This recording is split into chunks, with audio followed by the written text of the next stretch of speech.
بسم اللہ الرحمن الرحیم۔ ہمارا آج کا موضوع ہے علم حدیث کی اہمیت۔ آگے بڑھنے سے پہلے مناسب ہوگا کہ ہم پچھلی گفتگو کا مختصر خلاصہ پیش کریں تاکہ آج کا لیکچر، آج کی بات سمجھنے میں آسانی رہے۔ ہم بتا چکے ہیں کہ حدیث سے مراد ایک بات کیا ہوتی ہے، قول ہوتی ہے، کوئی اہم بات واقعہ کی ہوتی ہے۔ حدیث قولی بھی ہوتی ہے، فعلی بھی ہوتی ہے، تقریری بھی ہوتی ہے، ہم بیان کر چکے ہیں۔ اب سوال ذہن میں یہ پیدا ہوتا ہے کہ جب قرآن حکیم ہمارے پاس موجود ہیں، اللہ کے احکامات ہمارے ہاتھوں میں موجود ہیں، قرآن بحیثیت ایک صحیفہ الحمد سے لے کر والناس تک ہمارے ہاتھوں میں موجود ہیں، تو کیا اس کے بعد بھی کسی اور حکم کی یا کسی اور شخص کی اطاعت کی ضرورت ہے؟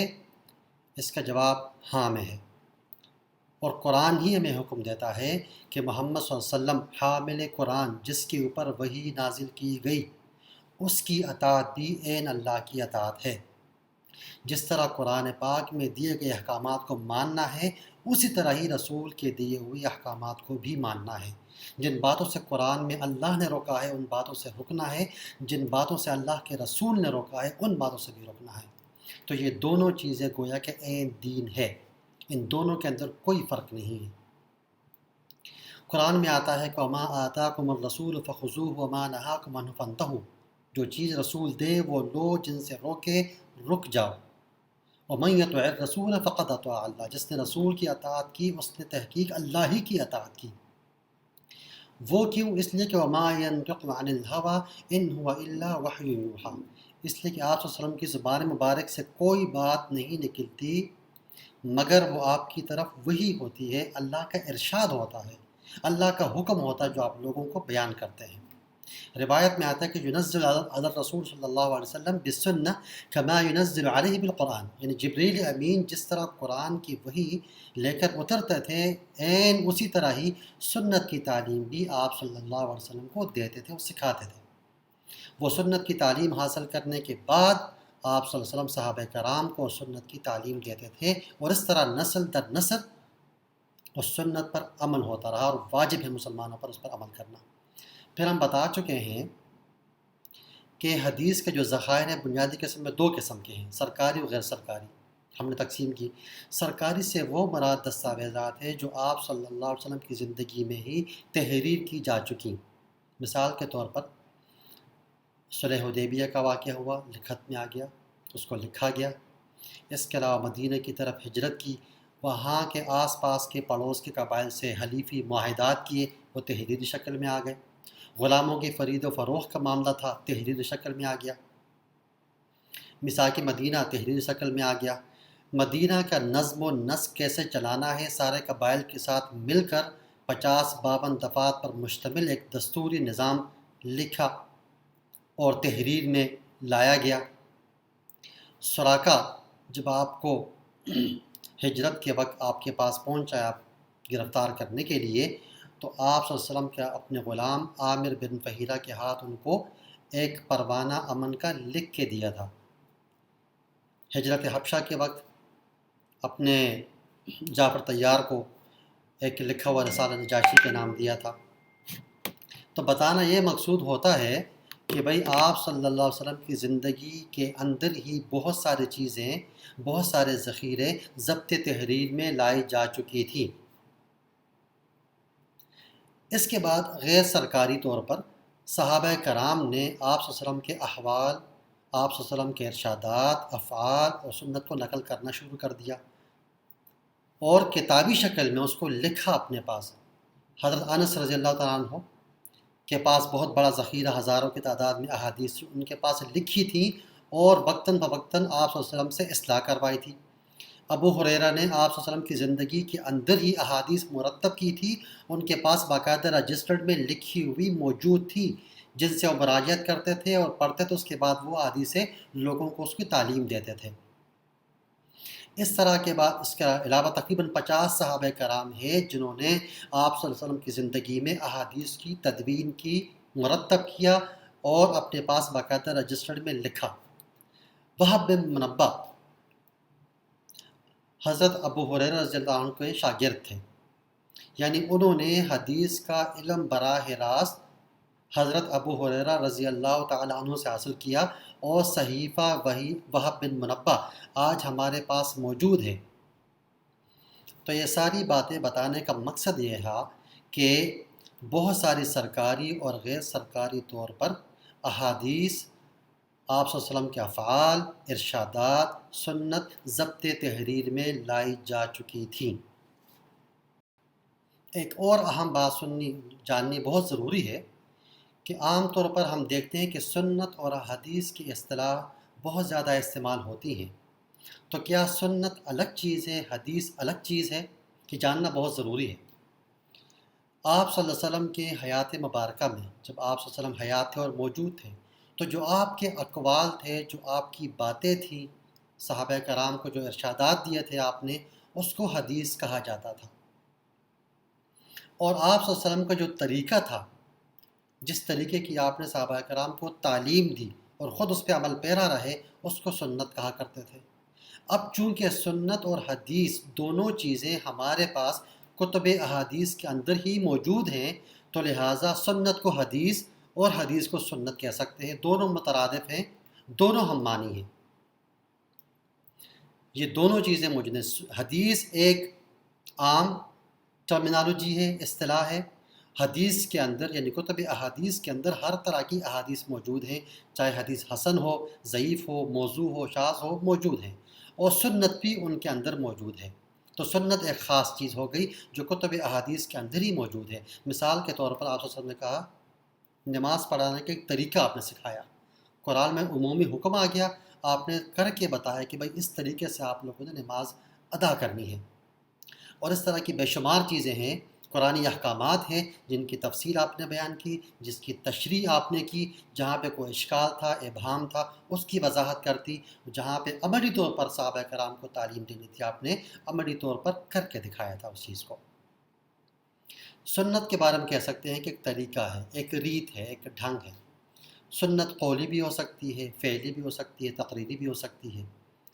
اور یہ وہی چیز ہم نے حدیث کے بارے میں کہ حدیث قولی، فعلی و تقریری ہوتی ہے، اسی طرح سنت بھی ہوتی ہے، کیونکہ دونوں ایک ہی چیز ہیں۔ قولی جو آپ صلی اللہ علیہ وسلم کے ارشادات ہیں، فعلی جو آپ صلی اللہ علیہ وسلم کا طریقہ تھا، آپ نے کیا تھا، جیسے حج کے مناسک آپ نے صحابہ کرام کو سکھائے، نماز کا طریقہ سکھایا، اسی طرح دیگر عبادات اور معاملات کے طریقے جو سکھائے آپ نے صحابہ کرام کو، وہ کہلایا سنت فعلی۔ اب سنت تقریری ہے، یعنی مثال کے طور پر اس زمانے کے اندر مشارکہ و مضاربہ جو تجارت کا طریقہ تھا، بیع و شراء کا، وہ موجود تھا۔ تو آپ صلی اللہ علیہ وسلم نے معمولی اصلاحات کے ساتھ اس کو نافذ کر دیا، تو یہ گویا کہ سنت تقریری ہو گئی۔ آپ نے اس کو سینکشن کر دیا، اپروول دے دیا آپ نے اس چیز کی، تو وہ رائج ہو گئی، اور بعد میں اسلامی ادوار کے اندر بھی وہ چیزیں رائج ہیں بطور سنت تقریری۔ علماء اصول تعریف کرتے ہیں کہ بھئی سنت حضور صلی اللہ علیہ وسلم کا طرز عمل، جس کی دعوت دی آپ نے اور صحابہ نے، اور اس کے بعد نسل در نسل اس چیز پر عمل ہوتا رہا، اس کو سنت کہتے ہیں۔ اب ہم یہ دیکھتے ہیں کہ تقریباً 1,24,000 انبیاء کرام بھیجے گئے، لیکن اس کے مقابلے میں صرف 104 تقریباً صحیفے بھیجے گئے، کتابیں بھیجی گئی۔ تو اس سے یہ نتیجہ نکلتا ہے کہ گویا صحیفے یا کتابیں یا وحی نازل کرنا اللہ کی مرضی پر منحصر ہے، جب چاہے بھیجے، جب چاہے نہ بھیجے، لیکن ایک نبی کا آنا اور اپنی قوم کو راہ راست کی تعلیم دینا اور ان کے لیے ایک اسوہ حسنہ بننا، رول ماڈل بننا، یہ چیز ضروری ہے، تاکہ اس کا طرز عمل مسلمانوں کے اور اس قوم کے سامنے رہے، تاکہ وہ رسول کو دیکھے اور اس کے طرز عمل کے مطابق، اس کے اقوال کے مطابق اپنی زندگی کو ڈھال لے۔ اس لیے کہ رسول جو تعلیم دیتے ہیں، جو طریقہ سکھاتے ہیں، وہ اللہ کی طرف سے ہوتا ہے۔ ایک روایت میں تقریباً 24,000 دفعہ جبرائیل امین تشریف لائے آپ صلی اللہ علیہ وسلم کے پاس۔ تو قرآن کی اگر ہر دفعہ آتے کے ساتھ ایک آیت لے کے آتے تو تب بھی یہ بہت زیادہ بنتا ہے۔ تو جیسا ثابت ہوتا ہے کہ جبرائیل امین صرف قرآن کی وحی لے کر نہیں اترتے تھے، بس اس کے علاوہ سنت کی تعلیم بھی آپ صلی اللہ علیہ وسلم کو دیتے تھے۔ تو یہ بھی چیز تھی، یہ بھی اللہ کی طرف سے ہی ہے، تو لہٰذا یہ دونوں چیزیں ایک ہی ہیں، ایک ہی دین ہے، اور یہ دین کا ہی ماخذ ہے اور دین کا ہی مصدر ہے۔ سابقہ اقوام پر اگر نظر ڈالیں تو ان کے ہاں بھی صحیفے آئے، ان کے ہاں بھی پیغمبر آئے، لیکن ہم دیکھتے ہیں کہ زمانے کے بعد، ایک عرصے کے بعد ان کی تعلیمات ختم ہو گئی، ان کے صحیفوں میں، کتابوں میں تبدیلیاں ہو گئی، اور جو پیغمبر ان کی طرف آئے تھے، ان پیغمبر کے طریقہ، ان کی زندگی، ان کا پورا زندگی کا ریکارڈ، شب و روز، وہ تمام کے تمام ختم ہو گئی۔ نتیجے میں اس قوم کے پاس اس رسول کی جو تعلیمات تھی وہ تقریباً ختم ہو گئی۔ ہم دیکھتے ہیں کہ اسلام آنے کے بعد حضرت ابراہیم کی جو دین ابراہیم ہے، اس کے بہت سے مبہم معمولی آثار رہ گئے تھے، جو آپ صلی اللہ علیہ وسلم نے ان کو اسلام کے اندر شامل کر کے ان کو اپروول دے کے ان کو نافذ کر دیا، تو وہ پھر اسلام کے ساتھ آ گئی۔ اب چونکہ محمد صلی اللہ علیہ وسلم کی ذات والا صفات کا پورا ریکارڈ، پورا شب و روز، آپ کی پسند ناپسند، کیا پہنا، کہاں گئے، کیسے گئے، آپ کی ازواج، آپ کی اولاد، آپ کی پھپھی، آپ کا پورا جو شجر نسب ہے، ہر ایک چیز کا ریکارڈ، آپ کے صحابہ کرام کا پورا ریکارڈ موجود ہے۔ آپ صلی اللہ علیہ وسلم سے روایت کرنے والے بہت سارے اصحاب جو آپ کے بعد آئے ہیں، ان سب کا ریکارڈ پوری کی پوری زندگی کا ہمارے پاس موجود ہے، جس کی بنیاد پر ہم تعین کر سکتے ہیں کہ بھئی کون سی بات صحیح ہے اور کون سی بات حتمی ہے جو آپ صلی اللہ علیہ وسلم نے فرمائی اور جو ہم تک اتھینٹک اور صحیح صورت کے اندر پہنچی، اور اب ہمارے اوپر اس کا ماننا واجب اور ضروری ہے۔ تو سنت ایک جیگتا جاگتا عملی نمونہ ہے ہمارے لیے، جو ہماری رہنمائی کرتا ہے زندگی کے ہر شعبے کے اندر۔ یہ جو قرآن ہمارے پاس موجود ہے، قرآن عربی زبان کے اندر ہے،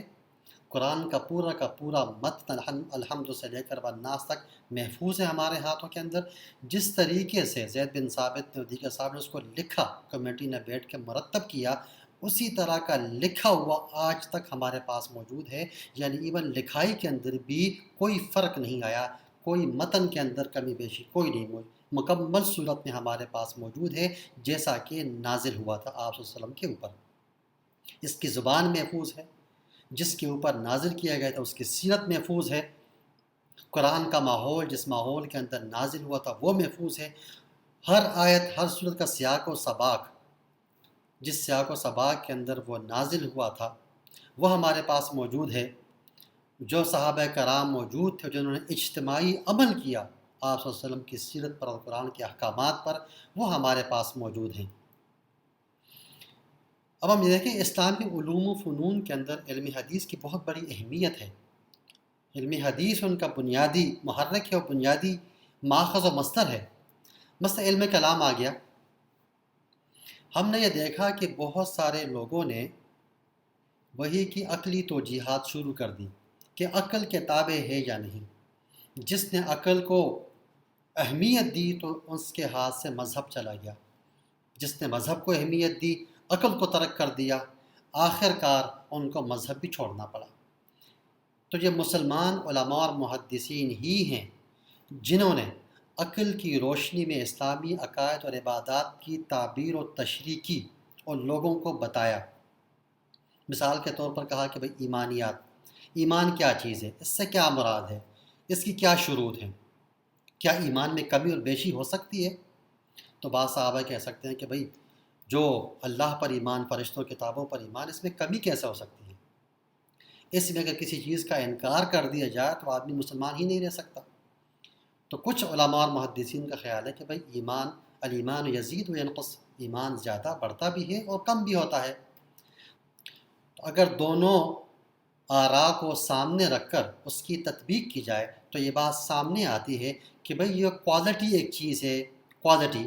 کہ ایمان کی کوالٹی ہے جو زیادہ ہوتی ہے، جو کم ہوتی ہے، لیکن کوانٹیٹی جو مقدار ہے اس کی، جن چیزوں پر ایمان لانا شرط و ضروری ہے، اس کے اندر کوئی کمی، کوئی بیشی نہیں ہو سکتی۔ تو علم حدیث ہی کے نتیجے میں پھر علم کلام مرتب ہوا اور علم کلام ہمارے پاس آیا۔ اس کے بعد ہم دیکھتے ہیں کہ اس نصوص کے اندر بہت سارے احکامات دیے گئے ہیں۔ جب ہم نے ان احکامات کو احوال پر منطبق کیا تو اس کے نتیجے میں ہمارے پاس فقہ کا ایک پورا علم ہمارے پاس آ گیا، اس کے لیے اصول و قواعد مرتب ہوئے کہ کن اصول و قواعد کی بنیاد پر ہم نے نصوص سے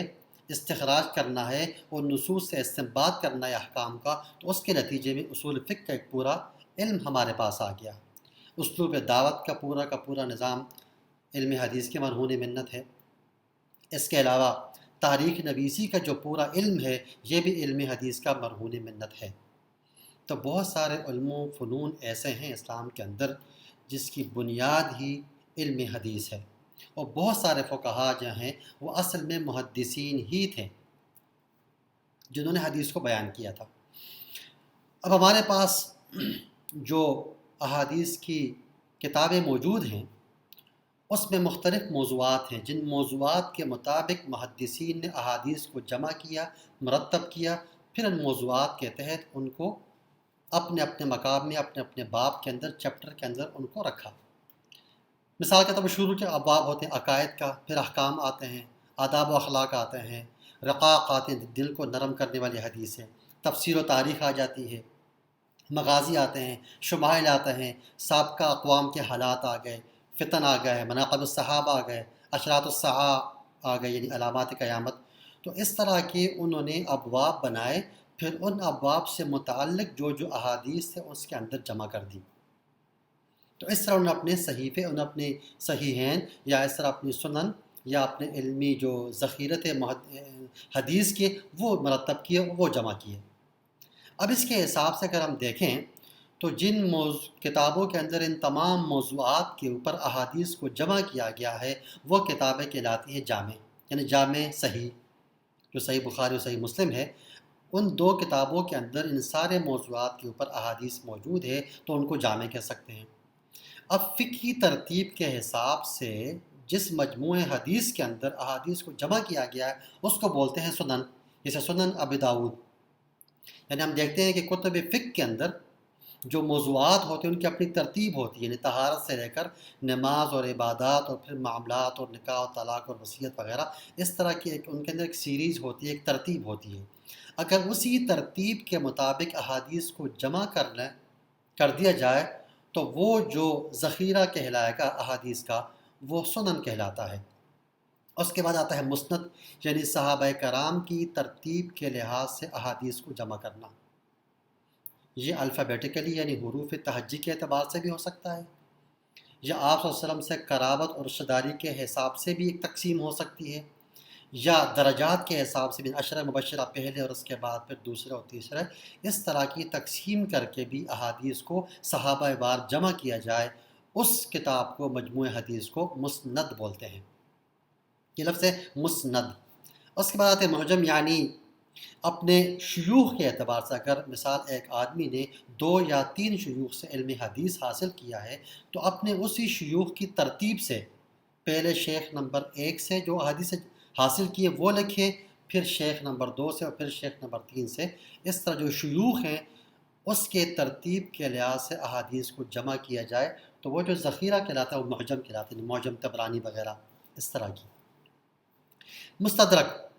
اب ہر ایک محدث جب احادیث جمع کرتا ہے تو اسی کچھ شرائط ہوتی ہیں، اگر وہ شرائط راوی کے اندر جو روایت بیان کرتا ہے پائی جاتی ہیں تب وہ اس روایت کو قبول کرتے ہیں ورنہ رد کرتے ہیں۔ تو بعد میں آنے والے ایک صاحب نے دیکھا کہ بھئی بہت ساری احادیث ایسی ہیں جو صحیح بخاری اور مسلم کی شرائط کے مطابق ہیں لیکن ان کتب کے اندر موجود نہیں ہیں، تو انہوں نے پھر اس طرح کی احادیث کو جمع کرنا شروع کیا اور اس کو نام دیا المستدرک علی الصحیحین۔ اس کے بعد ایک تقسیم آتی ہے کتب کی، وہ ہے مستخرج، یعنی سابقہ احادیث جو موجود ہیں کتب احادیث کے اندر اس کو نئی سند کے ساتھ بیان کرنا۔ اگر ایک حدیث موجود ہے صحیح بخاری کے اندر، اس کی ایک سند موجود ہے، ایک چین آف نریشن موجود ہے، تو وہی حدیث ایک دوسری چین آف نریشن سے، ایک دوسری سند سے بیان کرنا، اس کو بولتے ہیں مستخرج۔ اس کے بعد ہم دیکھتے ہیں کہ بھئی جو محدثین ہیں ان کی بہت ساری اقسام ہمارے پاس موجود ہیں۔ محدثین میں پہلی کہ مسند، جو محدث روایت بیان کرتے ہوئے اس کی سند بھی بیان کرے، چین آف نریشن بھی بیان کرے، اس کو مسند بولتے ہیں۔ محدث جس کو علم حدیث کا بہت سارا ذخیرہ یاد بھی ہو، اس کے مطالعے اور حافظے کے اندر موجود ہو، حافظ علم حدیث کے ذخیرے کو حفظ کیا ہو باقاعدہ، جیسے حافظ ابن القیم وغیرہ۔ الحجہ وہ محدث جس کو لاکھوں احادیث زبانی یاد ہوں، اور الحاکم جو موجودہ تمام ذخیرے احادیث کو بمع سند اس کو زبانی یاد ہوں، اس کو الحاکم بولتے ہیں۔ اور اس کے بعد جو سب سے بڑا درجہ ہوتا ہے وہ کہلاتا ہے امیر المؤمنین، جو عبداللہ ابن مبارک، سفیان ثوری وغیرہ کے لیے یہ لقب امیر المؤمنین کا اختیار کیا جاتا تھا۔ تو یہ اصحاب تھے، آپ صلی اللہ علیہ وسلم کی زندگی میں ہی علم حدیث ضبط تحریر میں لائی گئی، اور صحابہ کرام نے اپنے سے آنے والے بعد کے لوگوں کو اس کو تعلیم دی، انہوں نے ان سے سیکھا، وہ حدیثیں لکھی، پھر تبع تابعین کے پاس آ گئی، انہوں نے وہ حدیثیں سیکھی اور لکھی اپنے پاس، اپنے اپنے طور پر مرتب کی، اور اس کے بعد علماء آ گئے، علماء نے باقاعدہ تدوین حدیث کا آغاز کیا اور حدیث کے ذخیرے کو جمع کرنا شروع کر دیا، اس کو ضبط تحریر میں لا کے آ گئے، اور اس کے بعد ہمارے پاس صحائح ستہ، کتب ستہ وغیرہ کی، اور اس کے علاوہ بھی بہت سارے کتب احادیث آ گئی جو ہر ایک محدث نے اپنے طور سے اپنے انداز سے مرتب کی۔ وآخر دعوانا الحمدللہ رب العالمین۔